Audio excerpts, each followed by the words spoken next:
Both beautiful wives are pregnant at the same time. Unexpectedly, the child of the eldest wife has not been born yet. Second aunt gave birth to her child first, and she also gave birth to a boy. Because of jealousy, the eldest wife stole the child of the second aunt. She forced her to put the child back into her belly. In the struggle, there was an accident. The baby rolled down the stairs and died instantly from hitting its head. Originally, the eldest wife just wanted to scare the second aunt. Unexpectedly, her child accidentally fell and died.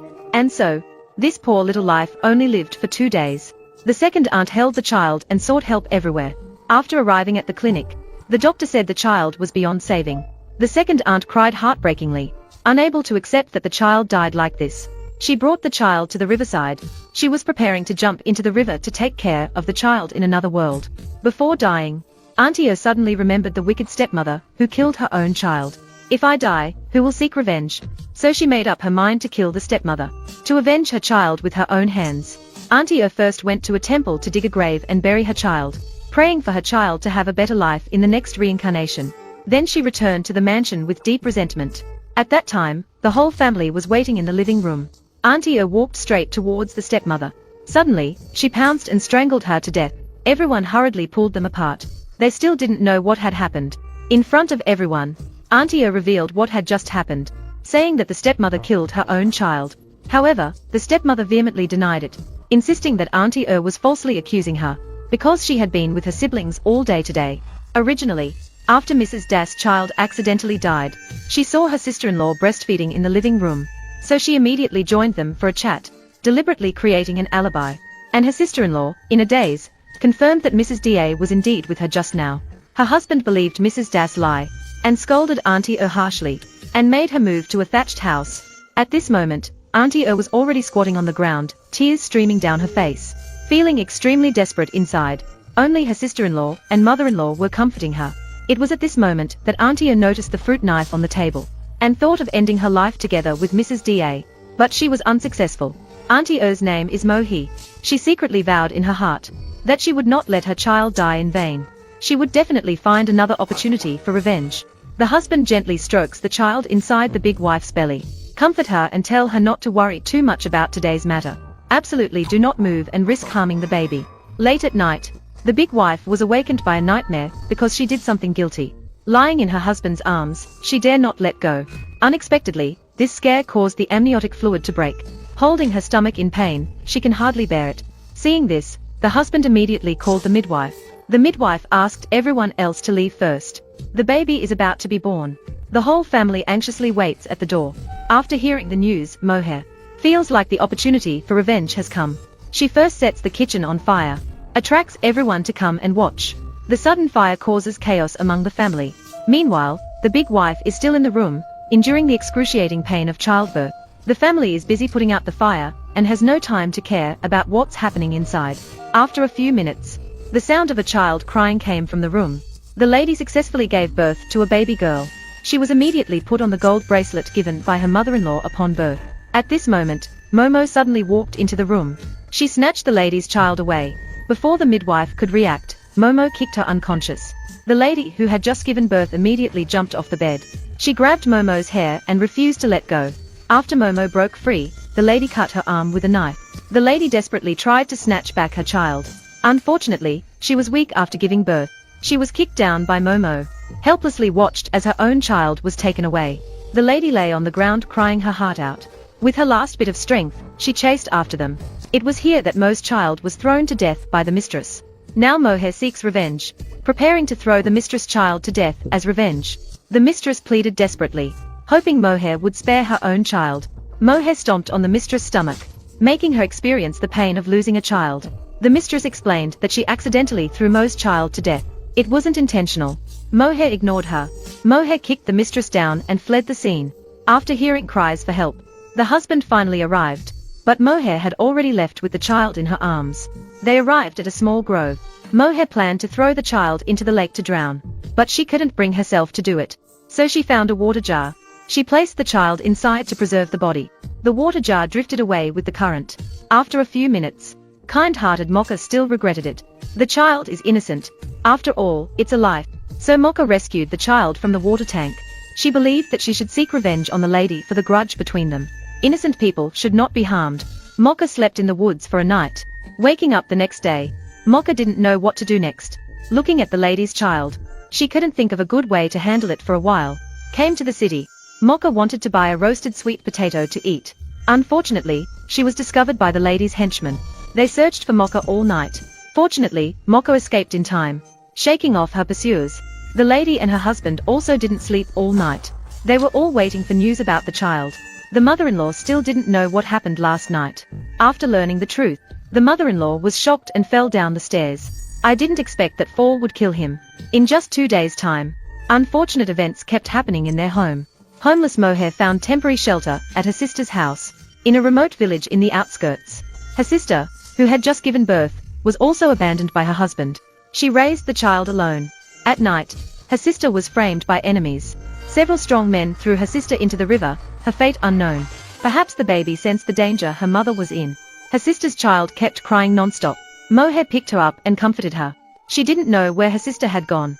The next day, Moher went into the city to search for her missing sister.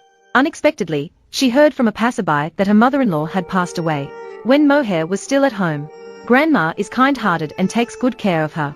During the funeral, Moher secretly came home to accompany Grandma on her final journey. She will never forget Grandma's kindness towards her, but she could only hide at the door to pay her respects. Unexpectedly, she was discovered by the sharp-eyed Mrs. She immediately chased after her. Sure enough, this masked woman was Moher. Mrs. grabbed Moher by the hair and threw her to the ground. She grabbed her neck and demanded to know where she hid her child. Moher remained silent. She only managed to escape after her relatives arrived and freed her. Mrs. went back to the house and told her husband. Moher was just here. So, she sent her subordinates to chase after her. After chasing her to the street, Moher stabbed one of them with a knife and managed to escape. She took a boat back to her sister's village. Moher entrusted the 2 children to the neighbor's care. It was already midnight when she returned. The next day, the lady of the house went to the temple to pray and burn incense. She prayed for the safety of her own children. She hurried to go back home. Now Moher needs to take care of the 2 children. One is the lady's child, the other is her sister's. Because there is no breast milk, Moher urgently needs to buy formula. She took off the gold bracelet from the lady's child's foot.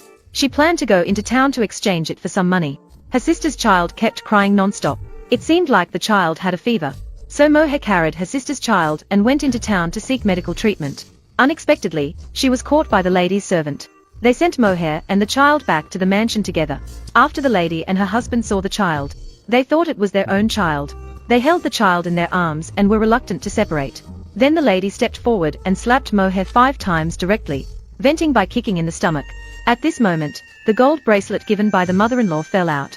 The lady and her husband became even more convinced. This baby girl is their own child. The servant noticed that the child seemed to be sick. So the lady slapped Moher again. She only stopped after the second young master came to plead. The second young master said, since the child has been found, let Moher go. The husband announced publicly, divorce Moher as his wife, and forever banish her from the house. Not allowed to step into the Ma residence again. Moher was heartbroken, so she planned to conceal the truth. Let the lady raise her sister's daughter.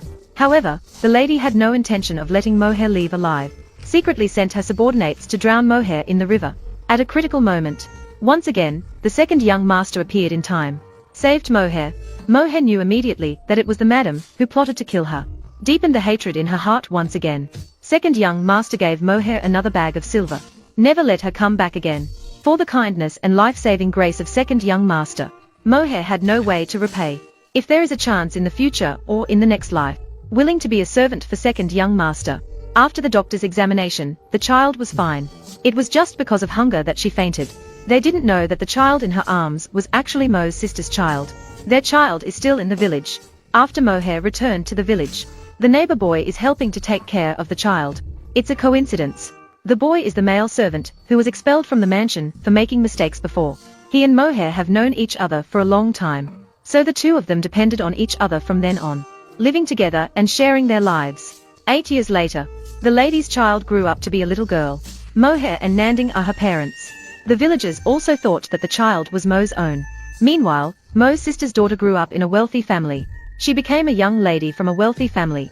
A neighbor, who had a good relationship with Moher, died unexpectedly from a snake bite, leaving behind an 8-year-old boy with no one to take care of him. So, the couple had another child. but none of them were their biological children. In the blink of an eye, another 10 years passed. The siblings had already grown up.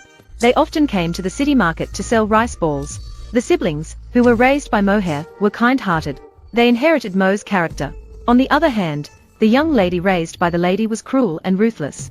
She carried on the lady's malicious style through her bloodline. 18 years have passed.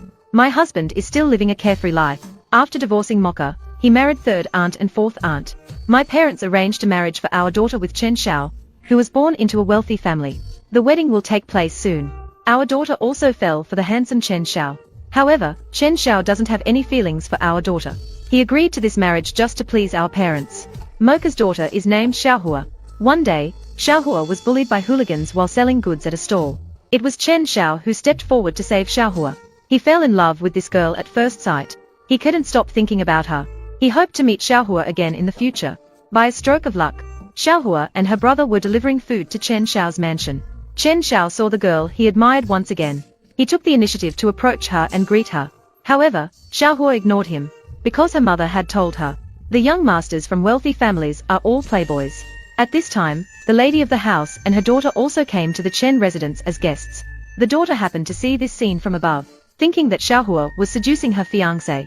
Without asking for the reason, she directly grabbed Xiaohua's hand and insulted her. Xiaohua looked bewildered, still unaware of what had happened. She forcefully pushed the daughter down to the ground. The mother saw her daughter being pushed down. She walked up and slapped Xiaohua directly. When Xiaohua turned her head, this biological mother and daughter met again, after 18 years. There seemed to be a strange sense of familiarity, but they both didn't know the truth. The lady of the house scolded Xiaohua. She raised her hand again to slap her. The two of them started pulling and tearing at each other. After getting up, the daughter grabbed Xiaohua's hair and pulled it back. The mother and daughter bullied Xiaohua alone, slapped her hard while riding on her. Chen Xiao promptly stopped them when he heard the commotion. They only stopped after a while. From this point on, the mother and daughter then formed a grudge against Xiaohua. The madam was unaware. The Xiaohua they just bullied was actually her own daughter. After Master Chen learned about this matter, he gave Xiaohua's father a compensation fee. He told them not to come here for deliveries anymore. The next day, Chen Xiao found Xiaohua, who was selling on the street. He apologized for what happened yesterday. Xiaohua's brother and mother were also there. The family did not accept Chen Xiao's apology. They expressed that they would never deliver to their house again. The madam happened to be out shopping today. When she passed by, Mohi was picking up something while looking down. She didn't see the madam. These old enemies who had an 18-year grudge passed by each other like this. Neither of them noticed each other. The rich girl invited her fiancé to go shopping in the city. Coincidentally, they ran into Xiaohua, who was selling things on the street. Because of holding a grudge, the mother and daughter intentionally distracted Chen Xiao to seek revenge on Xiaohua. The rich girl walked over and pushed Xiaohua directly, asking her to apologize to herself. As a result, they started arguing on the street again. The wealthy lady insulted her with harsh words. She scolded Xiaohua in a very offensive manner. Xiaohua didn't back down. She retorted back at the wealthy lady. The wealthy lady became furious. Just as she was about to hit Xiaohua, Chen Xiao appeared and stopped her. Meanwhile, not far away, Mohi, who came to pick up her daughter and close the stall, witnessed this scene. At a glance, she recognized the wicked wealthy lady, who had caused the death of her own child 18 years ago. The girl next to her should be Mohair's sister's daughter, because there was a scar on her neck. It was caused by the midwife accidentally scratching her neck during her sister's delivery. Under Chen Xiao's persuasion, only then did the mother and daughter spare Xiaohua. Afterwards, Mohi secretly sneaked into the Ma mansion, wanting to see her sister's daughter, and also the second young master who saved her life. Unexpectedly, she was seen by the servants in the mansion. Fortunately, this servant had a good relationship with Mohi in the past. Excited to meet again, the servant led Mohi to find her sister's daughter, currently drinking tea with the madam. Seeing her niece living happily here, Mohi shed tears of relief. Xianjin seemed to have seen something. Mohi quickly hid. At this moment, the father came and asked how the relationship between his daughter and Chen Xiao was going. Mohi was lucky not to be discovered. When not selling rice balls by the river in the city, Xiaohua would shout and sell rice balls by the river. The second young master happened to pass by and noticed that her voice sounded like someone. So I bought all of her rice balls. When the lady and her daughter were having a meal, they discovered lotus flower rice balls. They immediately had the servant throw them all away. They were not allowed to buy lotus flower rice balls anymore, because only Mohair, who lived 18 years ago, possessed this skill. After the husband saw the lotus flower, he immediately thought of Mohair as well. The husband comforted the lady. telling her to let go of the past. Don't reminisce about those sad memories anymore. On that day, Qianjin found out that Xiaohua was selling rice balls by the river again. As soon as they met, the two of them started arguing again, because she was worried that Xiaohua would steal her fiancé. Qianjin wanted to push Xiaohua into the river and drown her. Unexpectedly, she was pulled into the water as well. The two of them started fighting in the water. If they continued like this, they would both drown in the water. So the servant found Chen Xiao. He immediately jumped into the water to save them. Chen Xiao's first person to save was Xiaohua, throwing Qianjin into the water without any care. Xiaohua only went to save Qianjin after coming ashore. However, Qianjin, the wicked person, filed a complaint first, accusing Xiaohua of intentionally pushing herself into the water. Xiaohua doesn't mind being falsely accused. Instead, she cares about her rice ball. That's how she ended up soaked in the river. How can she explain to her parents when she goes home? After hearing the news of their daughter drowning, the parents came to the riverbank. Qianjin immediately threw herself into her mother's arms. When Ma Wei saw his biological daughter for the first time, he also had a strange sense of familiarity. Ma Wei also sympathized with Xiaohua. He gave her a bag of silver as compensation for the loss. At this point, Qianjin's daughter was not happy. The father said Xiaohua was a poor person in the village. The food that fell into the river might have been their family's food money for several days. Ma Wei asked his daughter to forgive Xiaohua, and if Xiaohua is willing, she can come to her own mansion to be a maid, and receive double salary every month. Madam and her daughter find it unbelievable. They don't know why their husband is interested in Xiaohua. Xiaohua says she needs to discuss with her mother about going to their mansion to be a maid. After returning to the village, Xiaohua gives her mother a bag of silver, saying it was given by Ma Wei from the Ma mansion. She also wants to go to his mansion to be a maid, with double salary every month. Mohair is shocked to hear it's Ma Wei, and angrily whips Xiaohua. She warns her daughter not to have any contact with people from the Ma mansion, or she will break her legs. Xiaohua is puzzled why her mother doesn't allow her to go to the Ma mansion to be a maid, unaware that her mother was Ma Wei's second aunt 18 years ago.